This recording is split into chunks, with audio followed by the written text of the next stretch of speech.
Hasa siku ya Arafa isikupite.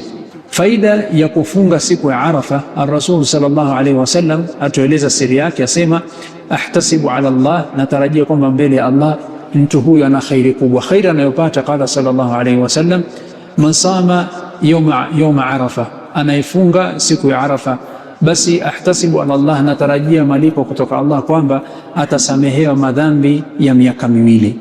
Miaka miwili kivipi? Atasamehewa madhambi yukaffiru sanati almadhiya walbaqiya, hadith rawahu Muslim. Allah tamsamehe madhambi ya mwaka uliopita na mwaka unaokuja. Allah, kwa kufunga tu siku moja Allah yukusamehe madhambi ya mwaka jana na madhambi ya mwaka unaoingia. Hii ni rahma na fadhila. Na wewe kama mu'min ukisikia ukifanya hivi utasamehe madhambi zako, kimbilia ufanye. Kwa nini? Kwa sababu sisi ni watu wenye kuwa na madhambi na tunatafuta kila sababu na kila fursa ya kufutia madhambi yetu. Hasa ikiwa umeshindwa kufunga kuanzia tarehe moja, basi angalau siku ya Arafa isikupite, siku ya Arafa isikupite. Hii ni hasatan kwa wale ambao hawajaenda haji.